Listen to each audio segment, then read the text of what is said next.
Hello everybody, this is digital black board by Sachin P नागमुते।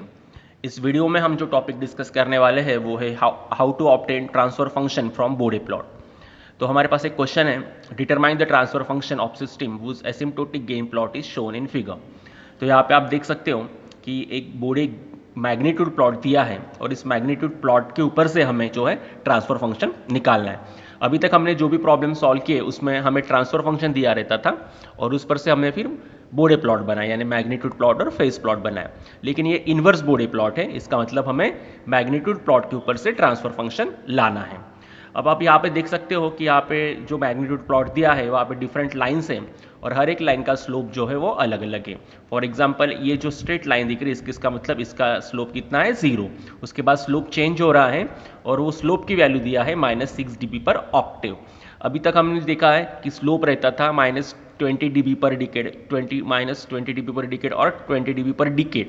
तो decade का मतलब होता है 10, तो वैसे ही ऑक्टेव का मतलब होता है 8। इसका मतलब -6 dB पर ऑक्टेव है ये। तो इंस्टेड ऑफ डिकेड यहाँ पे सिर्फ क्या हुआ है, ऑक्टेव हुआ है। तो चेंज कुछ नहीं है इसमें, डिकेड के बदले उन्होंने ऑक्टेव यूज किया है।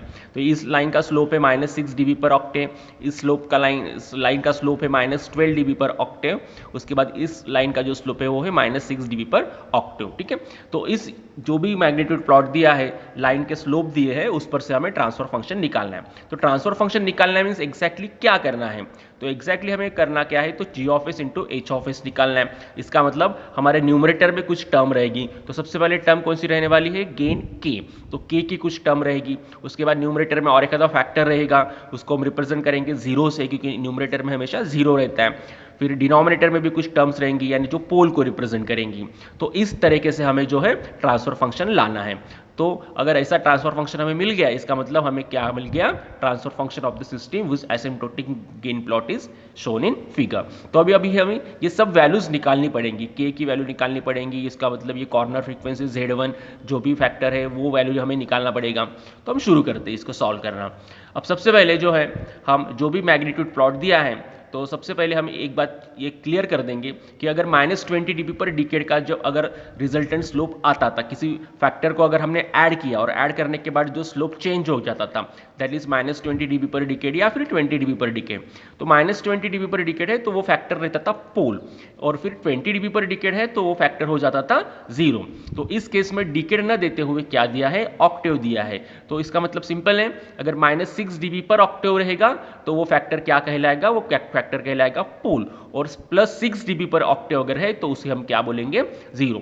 तो बस यही एक नई बात है इस प्रॉब्लम में, डिकेड के बदले ऑक्टेव दिया है। इसका मतलब हमें अगर -6 dB पर ऑक्टेव है तो उस फैक्टर को पोल कंसिडर करना है, और अगर 6 dB पर ऑक्टेव दिया है तो उस फैक्टर को 0 कंसिडर करना है। अब हम एक एक फैक्टर निकालते जाएंगे। अब सबसे पहले स्टेप 1 में हम फाइंड आउट करेंगे तो वैल्यू ऑफ गेन k। तो स्टेप 1 हो गया टू फाइंड गेन k। अब k की वैल्यू फाइंड आउट करने के लिए सिंपल तरीका ये है कि check the point of intersection of Bode plot. तो आपका जो मैग्नीट्यूड प्लॉट हमें दिया है उसका 0 dB एक्सिस के साथ जो भी है पॉइंट ऑफ इंटरसेक्शन वो फाइंड आउट करेंगे। तो अभी हमें यहाँ पे दिख ही रहा है कि हमारा मैग्नीट्यूड प्लॉट dB एक्सिस को कहाँ पे इंटरसेक्ट हो रहा है, तो 100 dB को इंटरसेक्ट हो रहा है, यानी हमारा जो है मैग्नीट्यूड प्लॉट वो dB एक्सिस को 100 dB पे इंटरसेक्ट हो रहा है। अब ये जो मैग्नीट्यूड प्लॉट इंटरसेक्ट हो रहा है 100 dB को, तो मैग्नीट्यूड प्लॉट को ऊपर शिफ्ट करना है या फिर नीचे शिफ्ट करना है, ये काम करता है गेन k।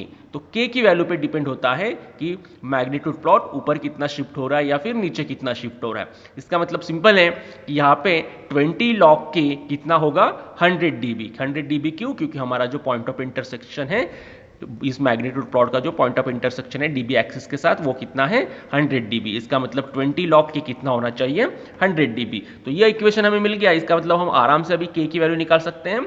सो log k हो गया 100/20, सो log k हो गया 5। एंटी लॉग अगर हम दोनों साइड में लेते हैं तो फाइनली हमें k की वैल्यू मिल जाती है 10⁵। तो सबसे पहले स्टेप में हमने क्या किया, सबसे पहले स्टेप में हमने k की वैल्यू दैट इज गेन के जो अननोन था वो निकाला, जो ट्रांसफर फंक्शन में हमें लगने वाला है, और वो आया है 10⁵। उसके लिए लॉजिक क्या लगाया हमने, मैग्नीट्यूड प्लॉट का dB एक्सिस के साथ इंटरसेक्शन पॉइंट ढूंढा, वो 100 आया, तो बस 20 log k = 100 लिख दिया और k की वैल्यू फाइंड आउट की। तो ये स्टेप 1 होगी। अब स्टेप 2 में हम निकालेंगे डिफरेंट फैक्टर्स कि जीरोस कौन कौन है और पोल्स कौन कौन है। तो अभी आप देख सकते हो जिस पॉइंट पे जो है लाइन का स्लोप चेंज होता है वो उसको हम बोलते हैं कॉर्नर फ्रीक्वेंसी। तो आप 10 टू द पावर 3 देखो, यहाँ पे 0 dB का स्लोप था, बाद में -6 dB का स्लोप हो गया। इसका मतलब ये जो भी पॉइंट है तो ये 10 टू द पावर 3 ये क्या होगी, corner frequency. Similarly 10 to the power 4 ये भी एक पॉइंट है, तो यहाँ पे स्लोप है -6, बाद में स्लोप हो गया -12। इसका मतलब इस पे क्या हो गया, ये फैक्टर ऐड करने के बाद क्या हो गया, स्लोप चेंज हो गया। यानी ये भी कुछ तो भी फैक्टर है, ये एक पोल हो सकता है या 0 हो सकता है। 10 टू द पावर 5 इस पॉइंट पे भी क्या हो रहा है, स्लोप चेंज हो रहा है। तो जिस पॉइंट पे स्लोप चेंज होता है उस फ्रीक्वेंसी, जिस फ्रीक्वेंसी में जो है स्लोप चेंज होता है उसे हम बोलते हैं कॉर्नर फ्रीक्वेंसी। और वो कॉर्नर फ्रीक्वेंसी का जो फैक्टर है वो पोल भी हो सकता है या फिर 0 भी हो सकता है। तो वही हमें स्टेप 2 में निकालना है, to find factors whether it is poles और 0। तो सबसे पहले हम शुरू करेंगे पहले फैक्टर की तरफ। अब आप देखो स्टार्टिंग में इस लाइन का स्लोप कितना है, इस लाइन का स्लोप है 0 dB, ठीक है, 0 dB का स्लोप है। और बाद में जो है 10 टू द पावर 3 इस वो फ्रीक्वेंसी के बाद क्या हो रहा है, स्लोप चेंज हो रहा है और वो हो रहा है -6 dB पर ऑक्टेव। तो अभी रिजल्टेंट अगर स्लोप हमें निकालना है, यानी कितना स्लोप चेंज हुआ, चेंज इन द स्लोप हमें निकालना है, तो उसका फॉर्मूला है, देखिए, the resultant slope is equal to current slope minus previous slope. तो करंट स्लोप कितना है, यानी चेंज होने के बाद जो भी हमें स्लोप मिल रहा है वो करंट स्लोप है, वो कितना है, -6 dB पर ऑक्टेव। और पहले का चेंज, पहले का प्रीवियस स्लोप वो कितने का है, प्रीवियस स्लोप वो है 0 dB का।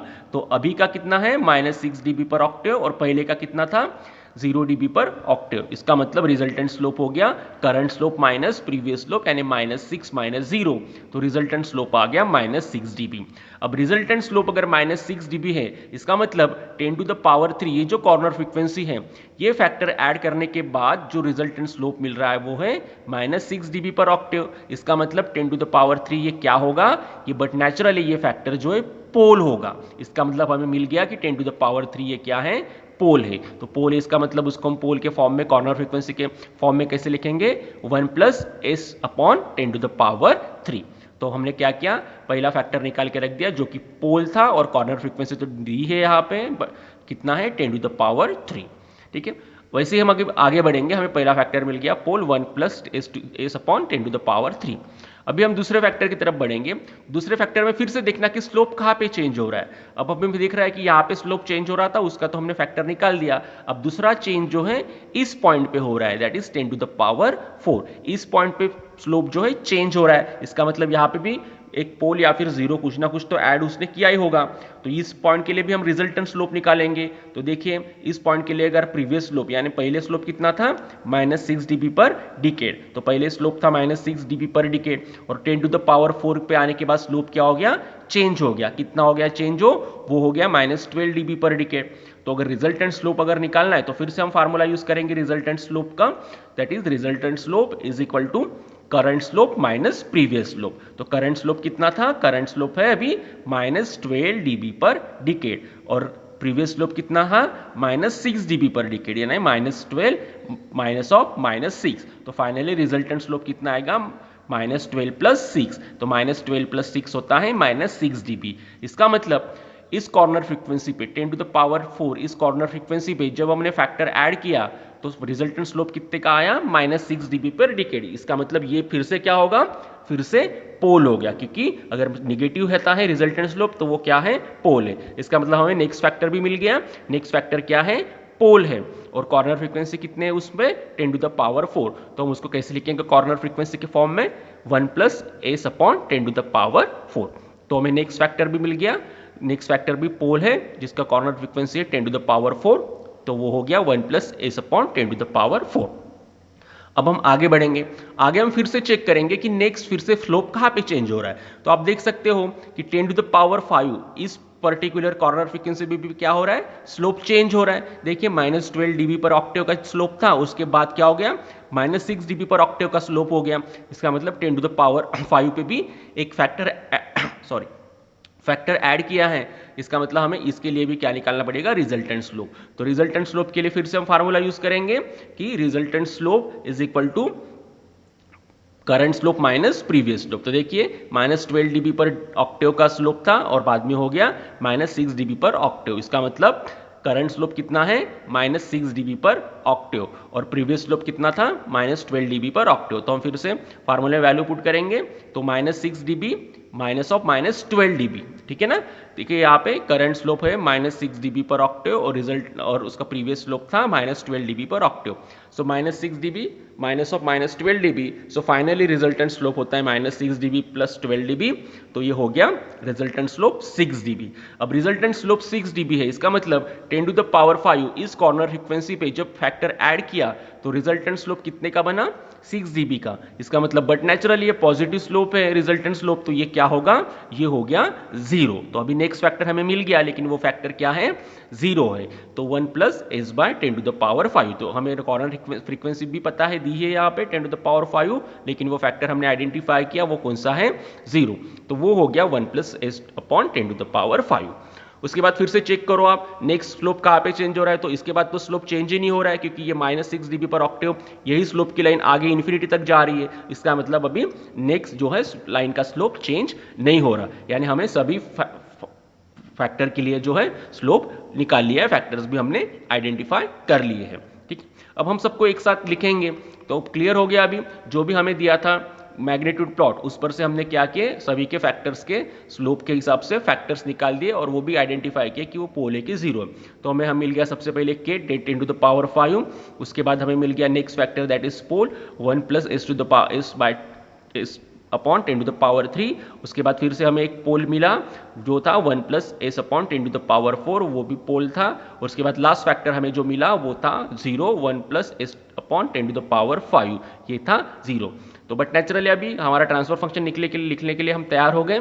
तो हम क्या करेंगे, गेन के हमेशा कहाँ पे लिखते हैं, न्यूमरेटर में। तो न्यूमरेटर में आएगा 10 टू द पावर 5।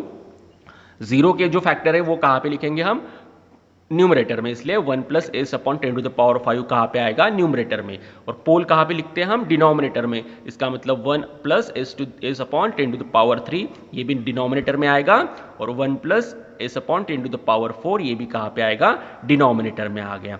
इसका मतलब हमने क्या निकाल दिया अभी, ट्रांसफर फंक्शन, और ये हो गया हमारा आंसर। तो हमें जो भी मैग्नीट्यूड प्लॉट दिया था उसको हमने इजी तरीके से क्या किया, उस मैग्नीट्यूड प्लॉट से हमने क्या निकाला, ट्रांसफर फंक्शन निकाला।